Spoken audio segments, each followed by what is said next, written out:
Hi everyone, welcome back to your channel Sandy's creative corner. நான் உங்கள் சந்தியா நந்தகுமார். இன்றைக்கி பார்த்திங்கன்னா ரொம்பவே ஒரு இன்ட்ரெஸ்டிங்கான பேங்கிள் பவுச் தான் நம்ம பார்க்க போகிறோம் ஃப்ரெண்ட்ஸ். ரொம்ப சிம்பிளான ஒரு ட்ரிக்கை ஃபாலோ பண்ணி நம்ம ரொம்ப சுலபமாக ஒரு 15 மினிட்ஸ்க்குள்ளே நம்ம இந்த சீக்கிரமாக ஸ்டிச் பண்ணி முடிச்சிடலாம் ஃப்ரெண்ட்ஸ். வாங்க அது எப்படி செய்கிறதுன்னு பார்க்கலாம். அதுக்கு முன்னாடி நம்ம சேனலை ஃபஸ்ட் டைம் பார்க்குறவங்களா இருந்திங்கன்னா மறக்காமல் நம்ம சேனலை சப்ஸ்கிரைப் பண்ணி வச்சுக்கோங்க. அப்படியே பக்கத்தில் இருக்க பெல் ஐக்கானை ப்ரெஸ் பண்ணிங்கன்னா நோட்டிஃபிகேஷனில் என்னோடய சேனலோட வீடியோஸ் எல்லாமே உடனுக்குடன் வந்துடும். இனி வாங்க வீடியோக்குள்ளே போகலாம்.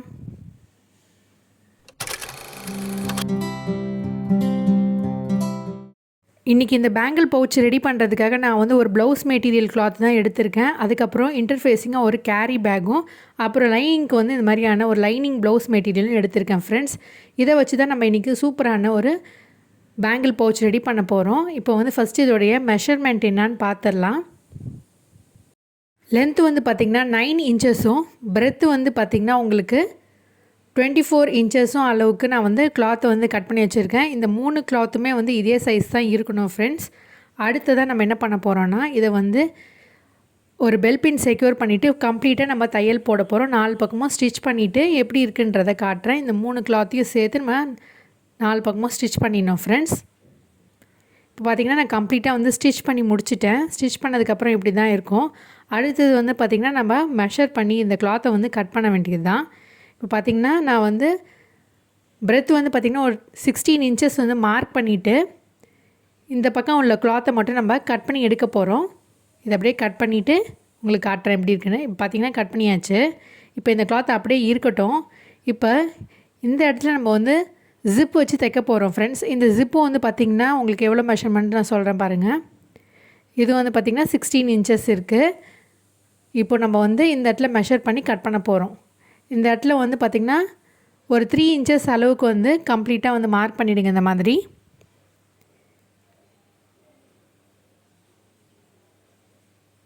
இப்போ 3 இன்ச்சஸ் அளவுக்கு நம்ம மார்க் பண்ணியாச்சு. இப்போ அப்படியே இந்த ஸ்ட்ராப் மாதிரி கட் பண்ணி எடுத்துடலாம். இப்போ கட் பண்ணதுக்கப்புறம் நம்ம இந்த இடத்துல ஜிப்பை வச்சு அட்டாச் பண்ண போகிறோம். நார்மலாக நம்ம எப்படி ஜிப் அட்டாச் பண்ணுவோமோ அதே மாதிரி ஜிப் அட்டாச் பண்ணிவிடுங்க ஃப்ரெண்ட்ஸ். இப்போ ஸ்டிச் பண்ணிவிட்டு காட்டுறேன். இங்கே பார்த்திங்கன்னா நம்ம ஜிப்பை ஸ்டிச் பண்ணியாச்சு. பின்பக்கமாக நான் ஒரு டாப் ஸ்டிச் முடிச்சிட்டேன் பாருங்கள். இப்போ அடுத்ததாக என்ன பண்ண போகிறோன்னா, இந்த கிளாத் அப்படியே ஈக்குவலாக நம்ம ஃபோல்ட் பண்ணிவிட்டு இந்த இடத்துல ஒரு சென்டர் மார்க் பண்ணிடலாம் ஃப்ரெண்ட்ஸ். சென்டர் மார்க் பண்ணிவிட்டு ஒரு டாட் மாதிரி நம்ம கட் பண்ணிடலாம். இப்போ சென்டர் மார்க் பண்ணிவிட்டு அதுக்கப்புறம் இந்த இடத்துல நம்ம கட் பண்ணிடலாம் ஃப்ரெண்ட்ஸ். அப்போ தான் ஃப்யூச்சரில் நம்ம ஸ்டிச் பண்ணும்போது அந்த இடத்துல நம்ம அடையாளமாக வச்சு சென்டர் பாயிண்ட் கண்டுபிடிச்சி ஸ்டிச் பண்ண முடியும். இப்போ ஸ்ட்ராப்புக்காக நான் லென்த்து ஒரு 12 இன்ச்சஸும், பிரெத்து பார்த்திங்கன்னா ஒரு 4 இன்ச்சஸ் அளவுக்கு ஒரு கிளாத் எடுத்திருக்கேன். இந்த கிளாத்தில் பார்த்திங்கன்னா இந்த கேரி பேக்கோட கிளாத்தை வச்சுட்டு நான் ஒரு லைனிங் மாதிரி யூஸ் பண்ணி இந்த மாதிரி ஃபோல்ட் பண்ணிவிட்டு ஒரு ஸ்ட்ராப் ரெடி பண்ணிடுறேன் ஃப்ரெண்ட்ஸ். இப்போ தைச்சிட்டு ரெடி பண்ணி வச்சுக்கிறேன். பார்த்திங்கன்னா நான் ஸ்டிச் பண்ணி ரெடி பண்ணியாச்சு. இப்போது இந்த கிளாத்தில் நம்ம சென்டர் மார்க் பண்ணணும் இல்லையா, இதில் நம்ம இந்த ஹேண்டில் அட்டாச் பண்ண போகிறோம். அதுக்காக இந்த மார்க் பண்ண அந்த சென்டர் பாயிண்ட்லேருந்து இந்த பக்கம் ஒரு 2 இன்ச்சஸும் இந்த பக்கம் ஒரு 2 இன்ச்சஸும் மார்க் பண்ணிக்கிறேன். மார்க் பண்ணிவிட்டு அந்த ஹேண்டிலையும் இந்த பக்கம் அட்டாச் பண்ணியிருக்கேன் பெல் பின் செக்யூர் பண்ணி. இப்போ அப்படியே நம்ம ஸ்டிச் பண்ணிடலாம். ஸ்டிச் பண்ணதுக்கப்புறம் பார்த்திங்கன்னா இப்படி தான் இருக்கும் ஃப்ரெண்ட்ஸ். அடுத்ததாக நம்ம இந்த கிளாத்தை இந்த இடத்துல வச்சு நம்ம ஸ்டிச் பண்ண போகிறோம். ஸோ இதுக்கு ஒரு சென்டர் பாயிண்ட் மார்க் பண்ணிடலாம். மார்க் பண்ணிவிட்டு நம்ம அங்கேயும் கட் பண்ணிடலாம். இப்போ சென்டர் பாயிண்ட் மார்க் பண்ணியாச்சு. இந்த இடத்துல நம்ம கட் பண்ணிக்கலாம் ஃப்ரெண்ட்ஸ். இப்போது என்ன பண்ண போகிறோன்னா, இந்த ஜிப்பை மட்டும் லைட்டாக அப்படி நவுத்திக்கலாம். அடுத்ததாக இந்த கிளாத் இப்படி வச்சுட்டு நம்ம ஒரு ஸ்டிச்சிங் பண்ணிடலாம். இப்போ பார்த்திங்கன்னா ஸ்டிச் பண்ணிட்டேன். அடுத்ததாக என்ன பண்ண போகிறோன்னா, இதுக்கு ஒரு பைப்பிங் வச்சு நம்ம ஸ்டிச் பண்ண போகிறோம். அதுக்குன்னு நான் இந்த கேரி பேக்கை தான் யூஸ் பண்ணி பைப்பிங் ரெடி பண்ண போகிறேன். இந்த மாதிரி பைப்பிங் வச்சு நம்ம ஸ்டிச் பண்ணி இந்த ரஃப் எட்ஜஸ்லாம் க்ளோஸ் பண்ணிடலாம் ஃப்ரெண்ட்ஸ். பார்த்திங்கன்னா நான் ஸ்டிச் பண்ணி முடிச்சிட்டேன். இப்போ என்ன பண்ண போகிறோன்னா, இந்த கிளாத்தை இந்த இடத்துல வச்சுட்டு இந்த இடத்துலையும் ஒரு ஸ்டிச் பண்ணிவிட்டு நம்ம ஃபஸ்ட்டு இப்போ பண்ணோம் இல்லையா, அதே மாதிரி இந்த இடத்துலையும் ஒரு பைப்பிங் வச்சு ஸ்டிச் பண்ண போகிறோம். பார்த்திங்கன்னா நான் ஸ்டிச் பண்ணிட்டேன். இப்போ நம்ம அந்த சென்டர் பாயிண்ட்டை மார்க் பண்ணிக்கலாம். இந்த சென்டர் பாயிண்ட்டும் இந்த சென்டர் பாயிண்ட்டும் நம்ம கட் பண்ணோம் இல்லையா அந்த டாட்டை, அதை நம்ம ஈக்குவலாக இருக்கான்றதை செக் பண்ணிவிட்டு இப்படி சரி பண்ணி வச்சுக்கலாம். மாதிரி ஈக்குவலாக இருக்கான்னு பார்த்துக்கோங்க. அடுத்ததான் நான் வந்து இந்த இடத்துல வந்து பெல் பின் செக்யூர் பண்ணியிருக்கேன். இப்போ இது மேலே அப்படியே ஒரு டாப் ஸ்டிச் பண்ண போகிறோம். இப்போ ஸ்டிச் பண்ணிவிட்டு காட்டுறேன் பாருங்கள். இங்கே பார்த்திங்கன்னா ஒரு ஸ்ட்ரெயிட்டாக ஒரு ஸ்டிச் பண்ணியிருக்கேன். அடுத்ததான் என்ன பண்ண போகிறோன்னா, நம்ம வந்து இந்த எல்லா கார்னர்ஸ்லேயும் வந்து 1.5 இன்ச்சஸ் வந்து மார்க் பண்ணிவிட்டு 1.5 இன்ட்டு 1.5 இன்ச்சஸ் வந்து மார்க் பண்ணிவிட்டு இதை கட் பண்ணி எடுக்க போகிறோம். 4 கார்னர்ஸ்லேயும் அந்த மாதிரி எட்ஜில் வந்து பார்த்திங்கன்னா 1.5 இன்ட்டு 1.5 இன்ச்சஸில் வந்து மார்க் பண்ணிக்கோங்க.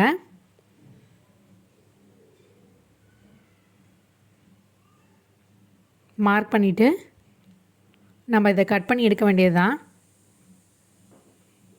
மார்க் பண்ணதுக்கப்புறம் இப்படி தான் இருக்கும் ஃப்ரெண்ட்ஸ். அடுத்ததான் நம்ம இதெல்லாத்தையும் கட் பண்ணிடலாம்.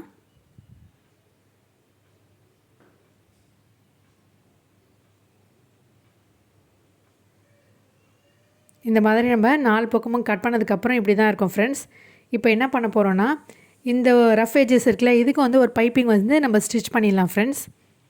சேம் மெத்தடை நம்ம ஃபஸ்ட்டு பண்ணோம் இல்லையா, அதே மாதிரி இந்த இடத்துலையும் வந்து பைப்பிங் வந்து இந்த கேரி பேக் கிளாத்தை வச்சு நான் வந்து பைப்பிங் ரெடி பண்ணிடுறேன். இப்போ இந்த வந்து நான் ஸ்டிச் பண்ணிவிட்டு உங்களுக்கு எப்படி காட்டுறேன் பாருங்கள். இப்போ ஸ்டிச் பண்ணதுக்கப்புறம் இப்படி தான் இருக்கும். இப்போ இந்த 4 கார்னர்ஸையும் வந்து எட்ஜ் டு எட்ஜ் வந்து ஒரு பாக்ஸ் மாதிரி நம்ம ஸ்டிச் பண்ண போகிறோம். இந்த கார்னரையும் ஜாயின் பண்ணி இந்த இடத்துல ஒரு தையலும், அதே மாதிரி இந்த பக்கமும் வந்து இந்த கார்னரையும் வந்து ஜாயின் பண்ணிக்கோங்க. அந்த 3 கிளாத்தும் வந்து ஒன்றா இருக்கான்னு செக் பண்ணிவிட்டு ஈக்குவலாக இருக்கான்னு பார்த்துட்டு ஸ்டிச் பண்ணி முடிச்சிடுங்க. இந்த மாதிரி பாக்ஸ் மாதிரி வந்து ஸ்டிச் பண்ணி முடிச்சிடுங்க ஃப்ரெண்ட்ஸ். இப்போ ஸ்டிச் பண்ணிட்டு காட்டுறேன். பார்த்திங்கன்னா நான் ஸ்டிச் பண்ணிட்டேன். இப்போது எல்லா கார்னர்ஸ்லையும் நம்ம ஸ்டிச் பண்ணியிருக்கோம் பாருங்கள். இப்போ என்ன பண்ண போகிறோன்னா, இந்த பாக்ஸையும் வந்து நம்ம வந்து இந்த ரஃப் எட்ஜஸை வந்து க்ளோஸ் பண்ணுறதுக்காக இங்கேயும் வந்து பைப்பிங் வந்து ஸ்டிச் பண்ண போகிறோம். அதுக்காக நான் வந்து கேரி பேக் கிளாத்து வந்து வச்சுருந்தேன். அது எல்லாமே முடிஞ்சிச்சு. இப்போ வந்து இந்த லைனிங் கிளாத்துலேயே வந்து நான் ஃபோல்ட் பண்ணி நான் வந்து பைப்பிங் ரெடி பண்ண போகிறேன். இப்போ பார்த்திங்கன்னா இந்த கிளாத்தை வந்து இப்படி நம்ம 2ஆக மடிச்சுக்கலாம். மடிச்சுட்டு அந்த ஸ்டிச் பண்ணோம் இல்லையா போர்ஷனை அதை வந்து வச்சுக்கலாம். அந்த மாதிரி இந்த இடத்துல நம்ம வந்து தையல் போட போகிறோம். இதான் வந்து பேசிக் பைப்பிங் மெத்தடு. நான் அதை தான் ஃபாலோ பண்ணி இப்போ ஸ்டிச் பண்ணுறேன். இப்போ அப்படியே வந்து தையல் போட்டுடலாம். அடுத்தது என்ன பண்ண போகிறோன்னா, இந்த கிளாத்தை இப்படி மடிச்சுட்டு இதை இப்படி ஃபோல்ட் பண்ணிவிட்டு, இது எக்ஸஸாக இருக்குது அதனால் இதை கட் பண்ணிடுறேன். அதுக்கப்புறம் இப்படி ஃபோல்ட் பண்ணிவிட்டு இன்னொரு ஃபோல்ட் பண்ணி தையல் போட வேண்டியதான் ஃப்ரெண்ட்ஸ். பாருங்கள், ரொம்ப சிம்பிள் தான். இந்த ரஃப் எட்ஜஸ்லாம் கவர் பண்ணோம்னா நம்ம நீட்டாக ஒரு பர்ஃபெக்டாகவும் இருக்கும் பார்க்குறதுக்கு. எந்த பிசுறும் தெரியாத மாதிரி இருக்கும். அவ்வளோதான் ஃப்ரெண்ட்ஸ், நான் இப்போ ஸ்டிச் பண்ணி முடிச்சிட்டேன். இதே மாதிரி 4 பக்கமும் நம்ம வந்து பைப்பிங் வந்து ஸ்டிச் பண்ணிவிட்டு உங்களுக்கு எப்படி இருக்குன்றதை காட்டுறேன். எல்லா பக்கமும் ஸ்டிச் பண்ணிவிட்டு காட்டுறேன். பார்த்திங்கன்னா நம்ம கம்ப்ளீட்டாக 4 பக்கமும் வந்து இந்த பைப்பிங் வந்து ஸ்டிச் பண்ணி முடித்தாச்சு. நம்மளுடைய பாக்ஸ் ஷேப் கிடச்சிச்சு பாருங்கள். இப்போ எக்ஸஸாக இருக்கக்கூடிய த்ரெடெல்லாம் கட் பண்ணிவிட்டு உங்களுக்கு காட்டுறேன் பாருங்கள். இப்போ நம்ம ஜிப்பையும் ஓப்பன் பண்ணி பார்த்துடலாம். நம்மளுடைய சூப்பரான பேங்கிள் பவுச் எப்படி ரெடியாக இருக்குன்றதை பார்ப்போம். இப்போ நம்ம ரைட் சைடு திருப்பிக்கலாம். இந்த மாதிரி வந்து உள்ளே நல்லா வந்து திருப்பி விட்டுருங்க. எல்லா எட்ஜஸையும் வந்து நல்லா வந்து எடுத்து விடுங்க. அப்போ தான் வந்து பாயிண்டடாகவும் ஷார்ப்பாகவும் இருக்கும். அவ்வளோதான் ஃப்ரெண்ட்ஸ், நம்மளுடைய சூப்பரான பேங்கிள் பவுச் சூப்பராக ரெடி ஆகிடுச்சு. ஒரு ஜுவல்லரி பவுச் சூப்பராக ரெடி ஆகிடுச்சு. இது நீங்கள் சிம்பிளாக வந்து ஜுவல்லரிஸ்லாம் போட்டு வைக்கிறதுக்கு நீங்கள் யூஸ் பண்ணிக்கலாம். ஆனால் நான் ஃபஸ்ட்டே சொன்னேன் இல்லையா, இது வந்து பேங்கிள் பவுச்சு அப்படின்ட்டுன்னு. ஆனால் நான் வந்து பேங்கிள்ஸ்லாம் போட்டு வைக்கிறதுக்காக நம்ம வந்து ஒரு பேங்கிளோட ஸ்டாண்டு மாதிரி நம்ம வந்து இப்போ ஒரு கிளாத்லேயே ஸ்டிச் பண்ண போகிறோம். அது எப்படி செய்கிறதுன்றதை நம்ம இப்போ பார்க்கலாம். இப்போ பார்த்திங்கன்னா நான் வந்து இந்த லைனிங் கிளாத்தை எடுத்திருக்கேன். இதில் வந்து பார்த்திங்கன்னா ஒரு 15 இன்ச்சஸ் அளவுக்கு லென்த்தும் பிரெத் வந்து ஒரு 10 இன்ச்சஸ்க்கும் எடுத்திருக்கேன். இப்போ எப்படியே இதை ஹாஃப் ஃபோல்டு பண்ணிவிட்டு 4 பக்கமும் தைக்க போகிறோம். சென்டரில் மட்டும் கொஞ்சமாக ஸ்பேஸ் விட்டுருங்க, அப்போ தான் திருப்பறதுக்கு ஈஸியாக இருக்கும். இப்போ வந்து நான் அப்படியே ஸ்டிச் பண்ணிவிட்டு உங்களுக்கு எப்படி இருக்குன்னு காட்டுறேன் பாருங்கள்.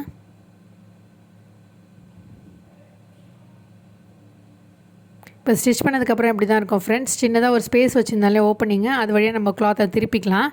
இப்போ என்ன பண்ண போகிறோன்னா, இந்த இடத்துல வந்து ஒரு ஃப்ளீட் மாதிரி பண்ணிவிட்டு இந்த இடத்துல வந்து ஒரு தையல் போட்டுடலாம் பாருங்கள்.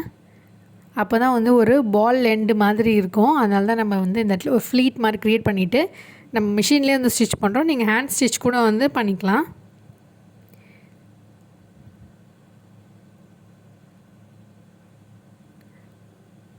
எக்ஸஸாக இருக்கக்கூடிய த்ரெட்டை வந்து கட் பண்ணிவிட்டு உங்களுக்கு எப்படி இருக்கு காட்டுறேன் பாருங்கள். நம்ம 2 பக்கமும் இதே மாதிரி ஸ்டிச் பண்ணியாச்சு. இந்த கேப் வழியாக நம்ம வந்து கிளாத்தை வந்து திருப்பிடலாம் பாருங்கள். 2 பக்கமும் இதே ஸ்டிச் பண்ணியிருக்கேன்.